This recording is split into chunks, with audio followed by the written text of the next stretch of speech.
Le journal de l'écho.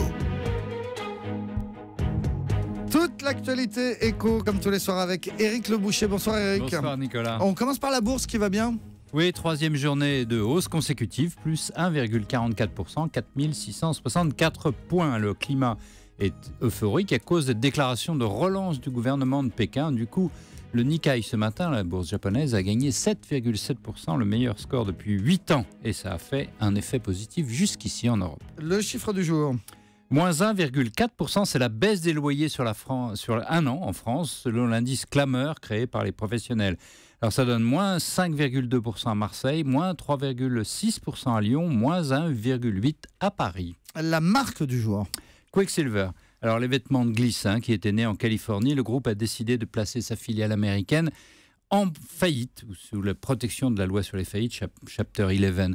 Quiksilver est en perte depuis 8 ans, ça va mal, ils ont acheté Rossignol, l'ont revendu, et donc du coup ils décident de se recentrer sur l'Europe. Leur siège est désormais à Saint-Jean-de-Luz. Le fait du jour, Éric Leboucher, c'est la Cour des comptes qui rend public un rapport sur la fonction publique pour réduire son déficit comme l'a promis la France. La Cour suggère que l'on en revienne à la règle du 1 sur 2, c'est-à-dire le non-remplacement d'un fonctionnaire sur 2 qui part à la retraite. Vous nous dites que c'est une bombe. Oui, en ce moment, les bombes explosent. Hier, c'était le rapport Combrexel qui dynamite le Code du travail. Et aujourd'hui, donc, c'est le rapport présenté par Didier Migaud, le président de la Cour des comptes, devant le Sénat qui pointe les effectifs de la fonction publique. Petit rappel, nous avons 5 millions de fonctionnaires en France, un emploi sur 5.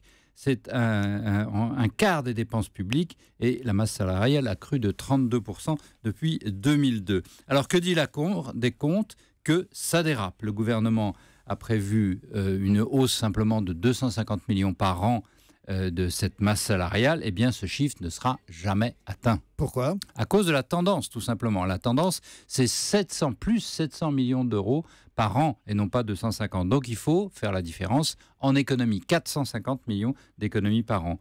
Et voilà. Alors, le gouvernement, lui, il a une solution, c'est de geler les salaires des fonctionnaires, ce qu'il a fait, mais ça ne suffira pas. Et donc, il faut réduire les déficits. Et voilà les effectifs, pardon. Les effectifs, voilà la bombe. En effet, François Hollande avait promis ce maintien des effectifs globaux, plus dans l'école, plus dans la police, mais moins ailleurs. Voilà. Mais au total, ce devait être une stabilité. Eh bien, ce que dit la Cour, c'est que cette stabilité même, budgétairement, c'est impossible. Il faut, d'abord qu'on travaille un peu plus dans les collectivités locales, qu'on en revienne tout simplement à 35 heures.